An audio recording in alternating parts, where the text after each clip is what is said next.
yajma'ullahu ar-rusula wa yaqulu madza ujibtum qalu la ilma lana innaka anta 'allamul ghuyub. Jadi konsep nanti di akhirat itu akan saling menjadi saksi ya. Akan saling menjadi saksi. Umat akan menjadi saksi bagi para rasul dan para rasul juga akan menjadi saksi bagi para umatnya. Nanti akan ditanya masing-masing. Loh, para rasul aja ditanya kok. Lah ini hanya ada seorang yang karena ahli tafsir Quran gitu ya, apal ini apal itu terus merasa bahwa oh, nanti tak jawab itu, nggak takut sama pertanyaan kubur maupun pertanyaan akhirat. Aduh, aduh, mas. Jadi kadang kita ndak terlalu ini bisa membayangkan seperti apa nanti di akhirat. Saya sebelum bahas ini ya, bagaimana nanti konsep tanya jawab, konsep penghakiman di akhirat itu nggak seperti yang sampean pahami dari kitab-kitab karangan manusia itu.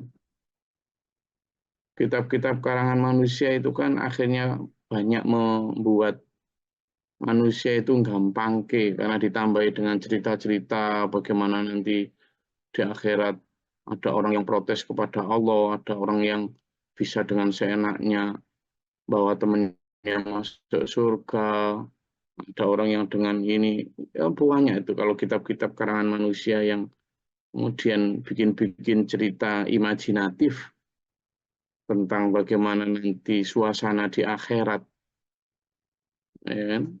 Tentang orang yang dengan mudahnya ya, berada di harusnya tersiksa kemudian nggak jadi, atau tentang betapa gampangnya orang yang di dunia tidak melakukan kebaikan tapi kemudian di sana cerita-cerita yang kemudian membuat orang justru malas untuk berupaya keras berbuat baik. Padahal nanti kondisi di akhirat itu pola penghakiman sistem tanya jawabnya itu sangat detail, sangat sangat enggak gitu ya.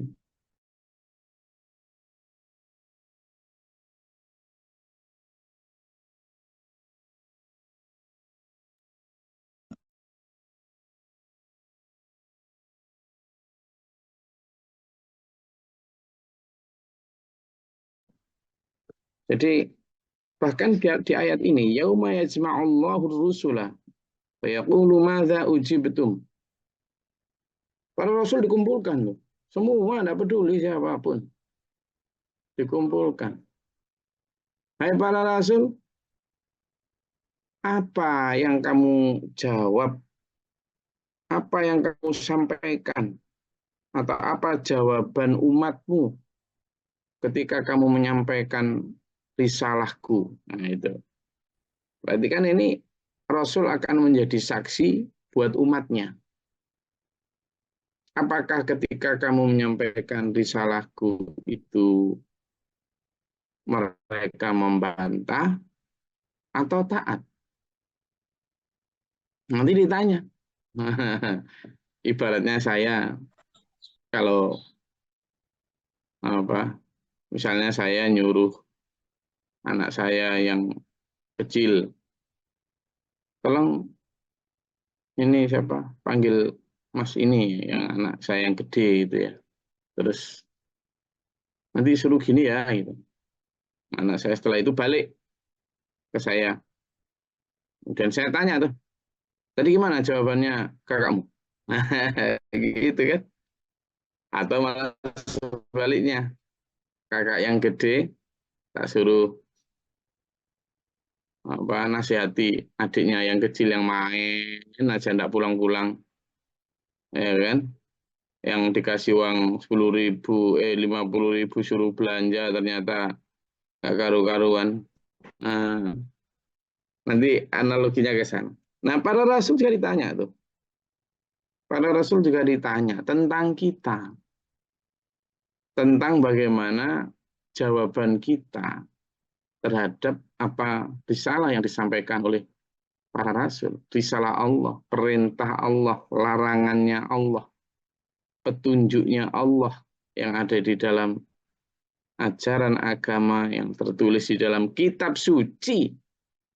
Itu semua nanti ditanyakan, apa jawaban umatmu? Nah, jawaban di sini mengandung makna tidak saja jawaban lisan, juga jawaban tindakan. Artinya apa? Ketika kamu menyampaikan risalah, apa jawaban verbal mereka? Dan setelah itu apa bentuk tindakan mereka? Mereka melaksanakan atau membangkang? Jawaban lisannya, mereka sami'na wa ata'na atau sami'na wa asoina. Nah, gitu. Ditanya semua itu.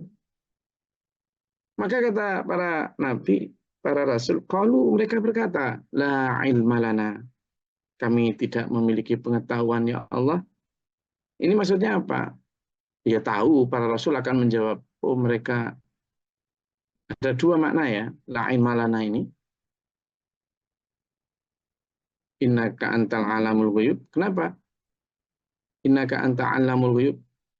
Pertama, engkau lah yang paling tahu detail Gusti. Gitu loh maksudnya. Kami para rasul mungkin ya tahu si A itu membangkang, si B itu taat, si C itu semi taat, si D itu antara taat antara enggak, si E itu dulu begini, kan? Si E itu dulu ya pernah taat ya terus enggak taat ya, si E itu, si F itu dulu eh, taat sebagian tapi ayat satunya enggak ditaati. Rasul pasti akan menjawab semua itu, tapi kan masih tentu ada detail yang para rasul tidak tahu, misalnya apa yang terjadi dalam hatinya atau apa yang dilakukan di belakang rasul itu. Maka para rasul dengan sangat rendah hatinya menyampaikan la ilma lana, kami tidak punya ilmu tentangnya mereka ya Allah. Maksudnya apa? Tidak punya pengetahuan tentang apa yang gaib, tapi yang zahir disampaikan sama rasul. Kenapa? Karena innaka anta 'allamul ghuyub, karena sungguhnya engkau lah yang maha mengetahui yang gaib. Tafsir yang kedua, kenapa para rasul mengatakan innaka anta 'allamul ghuyub? Setelah rasul wafat, nah ini yang penting ya. Setelah rasul wafat, misalnya kita lah umatnya Nabi Muhammad SAW, ya kan? Kita ini umatnya. Maka ketika Allah bertanya kepada Rasulullah Muhammad SAW, bagaimana jawaban umatmu tentang ajaranmu, misalnya begitu. Atau bagaimana praktek dari para umat itu ketika kamu ajarin ini itu. Loh, padahal kita ini datang setelah wafatnya Rasulullah. Maka pertanyaan itu dijawab oleh para rasul ini, lain malana. Kami tidak tahu ya Allah. Innaka anta 'allamul ghuyub. Engkau yang justru lebih mengetahui yang gaib. Sesuatu yang belum terjadi di masa nabi-nabi itu dan baru terjadi kemudian sekian puluh tahun, sekian ratus tahun, sekian ribu tahun setelah beliau wafat. Berarti kan maksudnya nggak tahu memang, gitu. Nah ini ada satu hadis yang berkaitan dengan itu juga ya, yakni nanti Rasulullah berada di telaga Haud di surga ya pada saat hari penghakiman itu, kemudian orang berbondong-bondong minta syafaat, orang berbondong-bondong minta syafaat. Ada kalau umatnya Nabi Isa ya minta ke Nabi Isa, orang umatnya Nabi Nuh ya ke Nabi Nuh, umatnya Nabi Ibrahim dan seterusnya ke Nabi Ibrahim, Nabi Isa ya ke Nabi Isa. Gitu ya. Nah, pada saat orang minta syafaat kepada Rasulullah Muhammad SAW, diberi, datang serombongan diberi, dan serombongan diberi. Lalu ada serombongan besar banget datang minta syafaat. sudah hampir diberikan, lalu ada suara dari Allah. Loh, kenapa engkau panggil mereka, wahai Muhammad? Kata Nabi, mereka umatku. Kata Allah, dijawab, engkau tidak tahu apa yang mereka lakukan sepeninggalmu. Mereka itu sepeninggalmu sudah keluar dari sunnah-sunnahmu, dari apa yang kamu ajarkan dari perintahku. Seperti keluarnya busur atau anak panah dari busurnya. Mereka hanya lahirnya saja berislam, tapi praktek hidupnya jauh dari nilai-nilai Islam. Maka apa yang dilakukan Rasulullah? Hus, hus, hus, antum laisa minni. Kalian bukanlah golonganku. Wah, diterangkan bahwa Rasulullah mengusirnya seperti mengusir binatang ternak. Nah, kalau sudah kayak gitu kan berarti memang Al-Quran Allah tadi, innaka anta alamul ghuyub. Engkau lah yang paling tahu ya Allah. Yang gaib, yang tidak belum terjadi atau gaib ketika saya menjabat sebagai Rasul misalnya gitu. Maka itu dulu satu di antara bagaimana kita merefleksikan. Itu kan seperti contoh misalnya tadi saya analogikan tadi itu ya. Analogi kita ini dijemput oleh Rasul, diberitahu tentang ini ya, tanggung jawab hidup kita. Idza qala Allah ya Isa bin Maryam adkur ni'mati 'alaika wa 'ala walidatika. Lo Nabi Isa pun ditegur. Kamu nggak ingat nikmat yang aku berikan kepada kamu dan kepada ibu? Kamu tahu nggak? Ini sebelum panjang. Nikmat yang dimaksud itu nikmat apa? Nah, kita ini kan kalau di jam sekarang kan kata para penceramah itu nikmat itu ya mobil mewah, rumah megah, kan gitu. Hidup yang serba wah. Nah, ya. Padahal nikmat di sini coba. Kalau memang benar sampean-sampean ini atau para penceramah itu menyatakan nikmat itu adalah kehidupan gampang, enak, mewah di dunia. Coba lihat fakta sejarahnya. Nabi Isa itu sejak lahir, begitu lahir, itu sudah dicaci maki loh. Sebagai anak zina dan seterusnya. Sudah dicaci maki. Terus setelah agak dewasa didiskriminasi. Begitu sudah menyampaikan risalah, hidupnya cuma pindah dari satu rumah ke rumah yang lain, pindah dari satu apa bukit ke bukit yang lain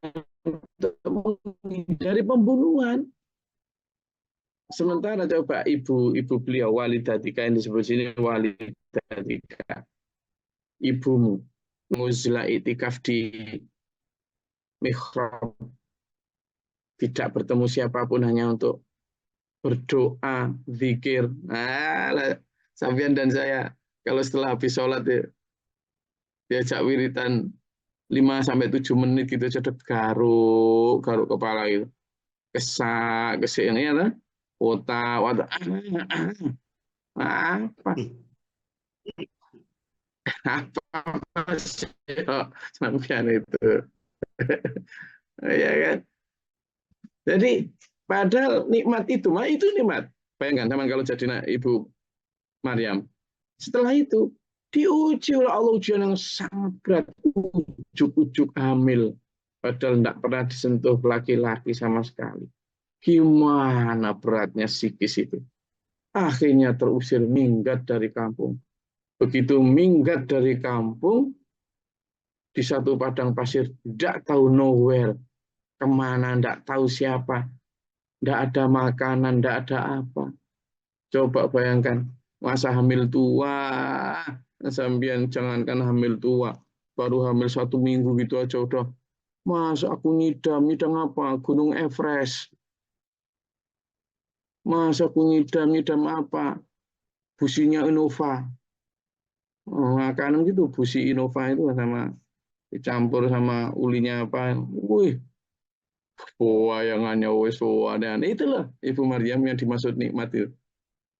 Sudah pun begitu sendirian, coba bayangkan sampean yang laki ini meskipun nggak pernah hamil itu mbok ya dicoba ngerasain empati terhadap ibu-ibu yang lagi hamil tuh nggak enak loh dulur, punggungnya nahan beban segitu besar, pengen miring nggak bisa, pengen tengkurap tidur nggak bisa, bangun pun kerengkelan. Ya, itu nanti bahasan lain di mana kita harus menghormat seorang ibu ya. Tapi di sini nikmat yang diterima oleh Ibu Maryam kan sudah ketika mau melahirkan coba melahirkan sendiri. Nah, di sini sesar aja ya. Kalaupun sudah sesar, bagi yang punya uang, sesar yang laser ya, biar nanti nggak kelihatan skarnya, biar tetap mulus lagi. Ada, inilah Bu Maryam. Ya, setelah kemudian lahir, harus berjuang sendiri untuk nyari makan di padang pasir sama anaknya. Setelah itu, ketika sudah agak ini, balik ke kampung, dicaci maki, dan nikmat kayak gitu yang diterima Nabi Isa sama kok sama Allah disampaikan kurnia lagi itu apa?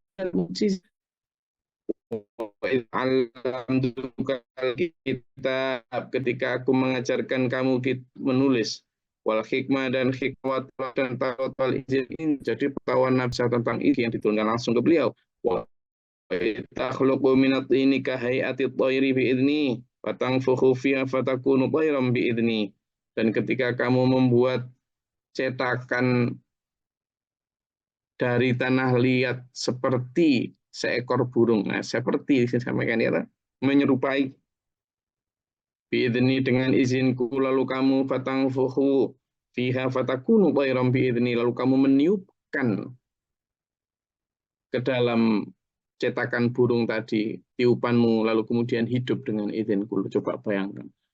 Nabi Isa bisa membuat menciptakan itu. Nah, makanya ya agak kelihatan wajar kalau Paulus dan selanjutnya itu menuhankan Isa ya, menuhankan Nabi Isa punya sifat pencipta gitu loh. Mereka kan nggak tertulis biidni dengan izinku ini. Padahal kuncinya adalah seperti yang disampaikan Quran ini, kalimat biidni ini. Kalimat biidni ini kalau dipahami betul oleh mereka akan menggugurkan prinsip keliru mereka bahwa Nabi Isa adalah Tuhan. Karena kalau Tuhan tidak perlu izin orang lain untuk mencipta, gitu loh. Tidak perlu, kalau benar-benar Tuhan tidak perlu izin orang lain untuk mencipta. Qiyamuhu binafsihi, kalau dalam sifat-sifat Tuhan itu kan harusnya qiyamuhu binafsihi. Sangat self-reliance, apa? Mandiri. Tidak perlu orang lain. Qiyamuhu berdiri binafsihi dengan dirinya. Tapi ketika Nabi Isa mencipta burung ini, tetap biizni kata Allah dengan izinku. Kalau tidak ada izin Allah, tidak bisa. Terus tadi ditiupkan melalui tiupan Nabi Isa, tidak bisa. Itu pun karena perintah Allah. Tapi ini yang terpotong, tidak dipahami oleh dulur-dulur kita yang menyatakan Nabi Isa adalah Tuhan. Ya, kita bahasan internal ini ya, bukan bahasan untuk orang luar Muslim. Kemudian wa kafaftu bani Israila anka idzitahum bil bayyinat, dan juga ketika kami menyelamatkan engkau ya sorry wa tukhrijul mauta biizni, dan ketika kamu juga bisa menghidupkan orang mati loh. Kalau tadi mencipta, sekarang ada sifat Tuhan lagi apa? Menghidupkan orang mati. Nabi Isa diberi Allah karunia berupa bisa menghidupkan orang mati. Nah ini kan berarti karunia-karunia dimaksud itu bukan karunia duniawi. Bukan kok Nabi Isa kemudian rumahnya, bajunya, makanannya, kendaraannya mewah. Enggak, Nabi Isa itu ceritakan kemana-mana jalan kaki, tidak punya apa-apa ya. Karena Nabi Isa itu dirafa Allah, atau menurut mereka wafatnya itu baru ketika umur 35. Jadi belum terlalu tua. Ya, wa tukhrijul mauta bi'idzni wa id kafaftu bani Israila anka idzitahum bil bayyinat, Dan juga ketika kamu aku selamatkan, kata Allah, dari Bani Israel yang hendak membunuhmu. Aku lindungi kamu, aku tahan mereka untuk tidak bisa membunuhmu selama kamu berdakwah. Nah, ketika Rasulullah Isa ketika hampir dibunuh itu kan ketika para Bani Israel itu sudah bekerja sama dengan pasukan Romawi, ya. Minta tolong pasukan Romawi untuk membunuh Nabi Isa. Selama ini ketika mereka upaya sendiri belum mampu. Itu yang karena kafaftu itu, karena Allah, kata Allah, aku yang menahan Bani Israel tidak bisa membunuh itu aku. Dan diselamatkan terakhir ketika bersama pasukan Romawi hendak membunuh Nabi Isa, maka Allah juga yang melindunginya dengan merofak kehadirannya. Ya, tapi semua bukti tadi faqala alladzina kafaru minhum, di hadapan orang kafir tidak ada apa-apanya. In hadza, katanya. Mereka orang kafir kata in hadza illa sihrun mubin. Ini sihir semua ini. Jadi nggak dikasih bukti, katanya kamu itu Rasul tanpa bukti. Begitu dikasih bukti, katanya sihir. Ya, itulah manusia. Itulah manusia, gitu ya. Jadi saya ulang dari awal tadi ayat 109 tadi ya. Itu menunjukkan betapa kita itu punya tanggung jawab. Tadi analoginya gimana? Logika tadi. Sampean orang tua nyuruh anak sampean yang lebih tua, anak sama lebih kecil, gini. Bangun semua ya, logikanya biar nyambung nanti. Jadi sampean nyuruh anak sama yang kecil, sampean kasih uang 100.000. Nah, kamu beli dengar semua ya, nggak ngantuk ya semua, 154 kamera ini. Nah, 154 kamera bangun. Logikanya gini, sampean punya anak. Nah, suatu hari seorang ibu atau bapak nyuruh anaknya yang kecil, kasihlah uang 100.000. Nah, 100.000 ini nanti kalau ibu bukan, kemudian kamu beli eh, cabai seperempat, beli apa eh, jahe segini, apa biasanya orang belanja itu apa sih? Tomat, terasi, merica, terus bawang merah, apalagi. Nah, dan sebagainya, sayur seikat, kok apa nanti beli ini wes. Ada catatannya itu, catatan belanja. Nah, kasihlah uang 100. Berangkatlah si anak kecil ini. Anggaplah misalnya anak kecil ini Joe misalnya. Ya kan? Berangkatlah. Nah, begitu berangkat, datang ini kan, gitu. Lalu apa? Ternyata belum ini harusnya udah, lalu diutuslah teman kakaknya seorang yang namanya Abdullah, diutus, coba kamu susul adikmu itu ngapain, kok nggak karu-karuan itu bagi disusul itu ternyata wah, anaknya ini si kecil yang si siapa namanya tadi saya kasih nama Paijo ya, tadi ini ternyata main dia, nggak beli nggak belanja, main dia, main kelereng, main layangan. Jadi uangnya tadi sudah diberitahu 100.000 itu ini belanjakan untuk ini, kamu tetap boleh ngambil 10.000 ya, yang 90.000 untuk belanja gitu kan. Kamu boleh untuk main beli makanan apa jajan 10.000 itu. Jadi masih ada dikasih itu. Tapi ternyata dihabisin hampir 75.000, bahkan 80.000 untuk jajan, untuk beli mainan. Begitu si Abdullah kakaknya ini, gimana kamu itu loh dipanggil sama bapak itu loh, dipanggil sama emak itu loh, mana coba? Ternyata habis. Nah, kalau balik diseret balik, kemudian dibalik ketika misalnya nyampe rumah gitu, kira-kira sama yang si Pak Ijo ini dimarahin enggak? Marahin. Gimana kamu ini? Nah, dihukumlah. Nah, ini adalah logika sederhana dulu. Kita ini manusia, anak Adam ini diperintah ke bumi. Dikasihlah sama Allah rizki, dikasihlah sama Allah kesehatan, dikasihlah sama Allah waktu. Dikasihlah sama Allah tubuh yang sempurna. Dikasihlah sama Allah banyak nikmat yang lain. Itu saya ibaratkan uang 100.000 tadi. Sama Allah. Itu kenikmatan kamu waktu, tenaga, pikiran, harta. Itu sedekahkan, belanjakan untuk agama. Kamu pakai 10.000 aja tadi loh. Kamu hidup sederhana aja. Boleh. Kamu boleh bikin rumah, kamu bisa boleh beli pakaian, kamu beli makanan, silakan. Tapi yang 10.000 saja tadi loh, yang sesuai kebutuhanmu saja.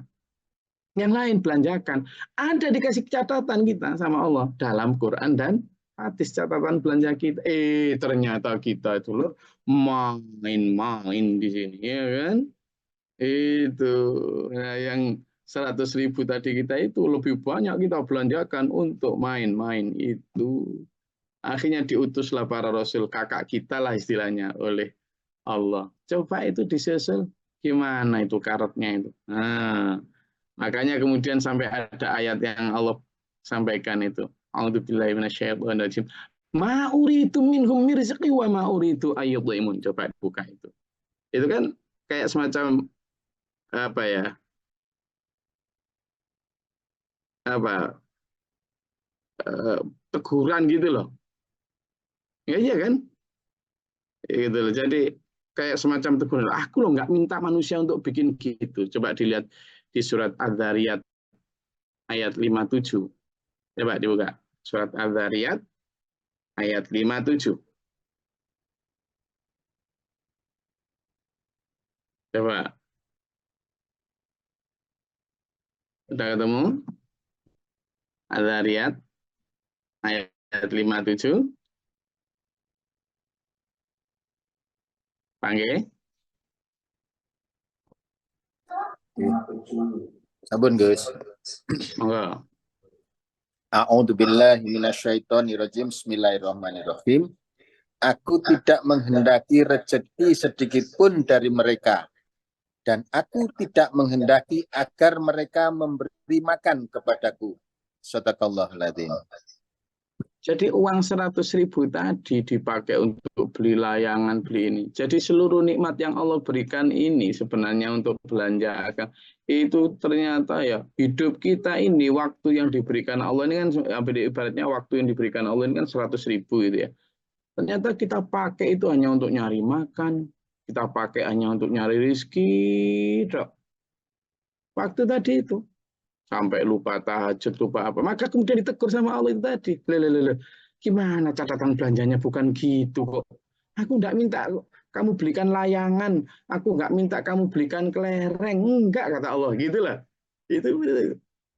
Jadi kalau kemudian dulur si adik tadi, kalau kemudian kita sebagai umat manusia hidup tidak sesuai dengan catatan belanjanya Allah yang ada dalam Quran hadis, nah nanti balik ya kemudian dapat hukuman. Yang kemudian ketika ditanya para rasul, yauma yajma'ullahu rasul itu, ya kan? Itu. Jadi nanti akan ditanya gitu loh. Makanya ayo kita pakai nikmat Allah, karunia Allah itu untuk rizki dan sebagainya untuk kepentingan sesuai catatan belanja yang ada dalam Quran dan hadis supaya ketika kita nanti balik itu tidak dimurkai Allah. Kenapa? Karena sesuai dengan arahan awal. Apa arahan awal? Kata Alastu birabbikum. Bukankah kamu akan menuhankan aku? Bukankah kamu nanti ketika di dunia akan taat kepada aku? Kita semua ketika ditanya, bukankah aku Tuhanmu kan gitu? Maka kita semua menjawab, bala syahid. Nah, Gusti kami bersaksi, kami bersumpah juga bakal akan menuhan kami. Itulah kemudian ada wa ma khalaqtul jinna wal insa a'udzubillahi minasyaitonir rajim wa ma khalaqtul jinna wal insa illa liya'budun. Tidaklah aku menciptakan jin dan manusia kecuali untuk menyembahku. Itu. Wa ma uridu minhum aidza wa ma umiru illa liya'budullaha mukhlishina lahuddin. Tidaklah diperintah manusia itu kecuali untuk menyembah dan memukhliskan agama. Saya rasa itu kajian kita. Monggo silakan kalau ada yang mau disampaikan, ada waktu sedikit.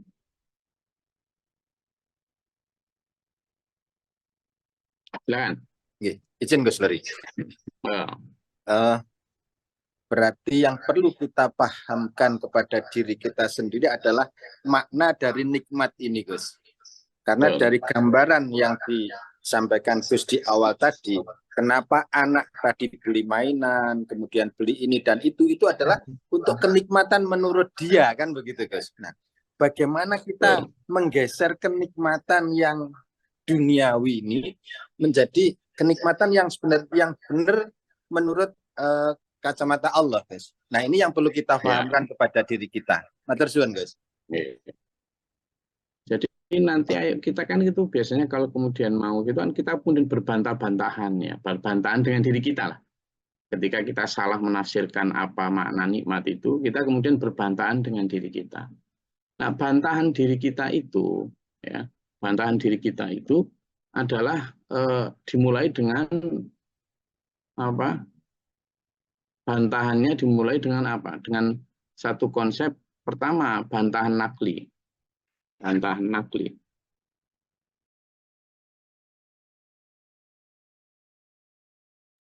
Bantahan, jangan bantahan nakli lah. Ayo kita bantahan sama diri kita. Ketika diri kita ingin menerjemahkan nikmat itu dengan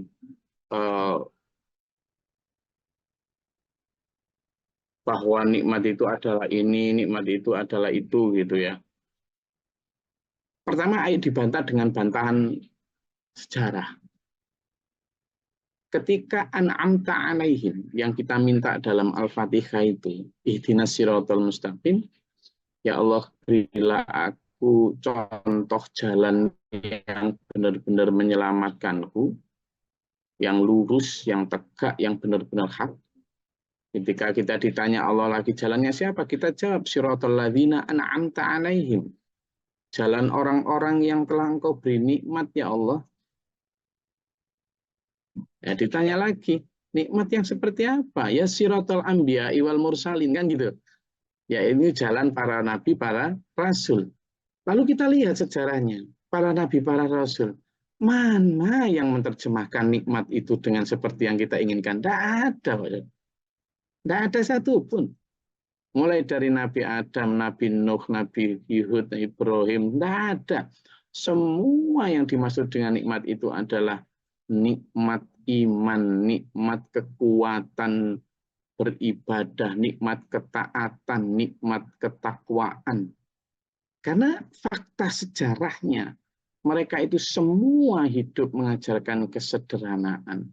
Nabi Sulaiman yang katanya raja kaya raya, itu kerajaannya yang kaya. Beliau itu seperti ya pemimpin negara yang tetap hidupnya sangat sederhana. Beliau memang punya singgasana, tapi punya dalam arti itu adalah kerajaannya. Sama. Bukankah Nabi Sulaiman itu anaknya Nabi Daud? Di mana Nabi Daud adalah Bani Israel biasa, manusia biasa. Yang awalnya hanyalah anak kecil yang kemudian ikut pasukannya Talut untuk melawan Jalut. Dan ketika atas izin Allah bisa mengalahkan Jalut, lalu kemudian ketika tumbuh dewasa jadi panglima perang, lalu kemudian sampai jadi raja. Dan ketika jadi raja pun beliau tetap mengajarkan kesederhanaan itu kepada Nabi Sulaiman yang notabene adalah anaknya. Nabi Sulaiman itu saking sederhananya ketika wafat itu tidak ada yang tahu kecuali ketika tongkat yang dipakai untuk bersandar itu habis dimakan rayap. Lalu kita lihat Nabi Ibrahim, Nabi Ismail, Nabi Ibrahim yang kita baca sholawat Allahumma sholli ala Muhammad wa ala ali Muhammad kama shallaita ala Ibrahim wa ala ali Ibrahim. Kita pakai rujukan sholawat loh. Hidupnya sederhana sekali. Sampai Nabi Musa, sampai Nabi Isa, sampai Nabi Muhammad sallallahu alaihi wasallam. Itu fakta sejarah dibantah gitu dalam diri kita. Bahwa ternyata nikmat itu seperti Ibu Masyitoh yang ketika dia berikan pilihan antara terjun ke minyak yang mendidih ataukah mengikuti Fir'aun, mereka tetap memilih untuk terjun. Nah, kekuatan ini loh yang kita nikmatnya betapa itu. Orang yang tetap memilih untuk melaju ke medan perang meskipun ada tawaran untuk nyaman di rumah. Nah, nikmat-nikmat iman kekuatan hebat seperti ini yang kita minta siratal ladzina an'amta alaihim seperti orang-orang yang telah Engkau beri nikmat jalannya siratal anbiya'i wal mursalin. Bantahan itu. Lalu bantahan yang kedua, bantahan nakli. Bantahan nakli adalah bantahan dalil-dalil. Dalil dari Quran dan dalil dari hadis. Betapa Rasulullah dalam setiap seadanya selalu memerintahkan kita untuk menahan diri, tidak berfoya. Kalau Quran alhaakumut takatsur hatta zurtumul maqabir. Kalla, kalimatnya udah jelas. Itu dalil nakli. Lalu jak bantahan juga dalil akli, dalil akal. Bagaimanapun juga yang namanya nikmat itu adalah itu tadi, dikasih 100.000, sudah kita itu dikasih Allah yang 10.000 itu loh. Sudah, kita juga boleh beli baju, boleh beli kendaraan, boleh beli rumah, boleh beli makanan. Ya dinikmati, tetap ada nikmat kok. Tapi 10.000 saja. Sementara yang 90.000, ayo dinikmati di akhirat lah gitu tak? Gitu. Itu logikanya. Kenapa? Karena kata Allah begini, kamu tak suruh belanja, itu kan berakit-rakit ke hulu, bersakit-sakit dahulu di dunia. Nanti toh belanjaan itu kata, kalau ibunya ini tuh, kamu jangan masakan, kan gitu ibu itu. Jadi 9.000 itu nanti biar makananmu tuh enak, di rumah itu enak. Saya ulangi ya, 100.000 itu boleh kamu belanjain di tempat mainanmu 10.000. 10.000 udah banyak loh. Perbandingannya Allah itu biasanya 99% sama 1%. Jadi dari 100.000 itu hanya dikasih jajan 1.000. Sama tadi tak kasih 10, ya kan? Nah yang 90.000 ini meskipun nanti kamu berikan bumbu apa itu nanti juga untuk kamu sendiri yang kamu boleh makan di rumah, jangan di jalan. Nah kita kan juga begitu, dikasih Allah nikmat banyak ini 100.000, kita hanya dikasih 10.000 saja yang kita nikmati di dunia. Yang 90.000 yang kamu berikan untuk agama, bangsa, itu bukan untuk, itu nanti juga untuk kamu sendiri setelah jadi masakan di akhirat. Itu logikanya. Ayo kita sadarkan diri kita gitu. Clear nggak? Itu logikanya. Makanya kan kalimat sedekah itu dalam Al-Quran itu anfiqu khairan li anfusikum.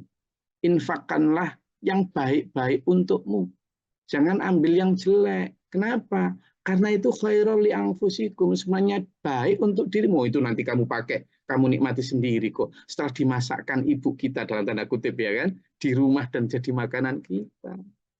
Kalaupun bapak kita yang nyuruh belanja, beli ini untuk peralatan rumah tangga, beli palu, beli apa, paku, ya untuk rumah kita juga.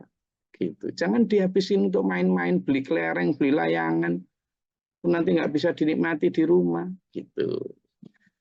Jadi logika, fakta sejarah, dan dalil nakli. Jelas nggak?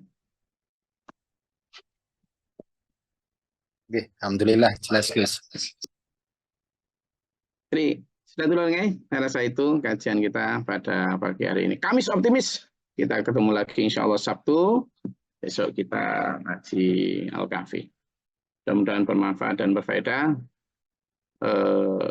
Mudah-mudahan tidak ngantuk ketika dengar paparan tadi, karena memang itulah kondisinya.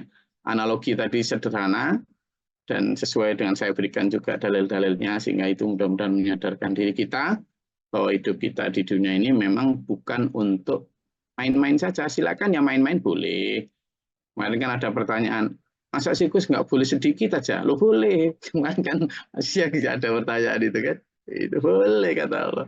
Tapi yang itu loh, yang 10.000 saja, itu aja udah banyak tuh. So, nanti yang 90.000 juga untuk kamu sendiri nikmati di rumah. Ya. Rumah kita di mana?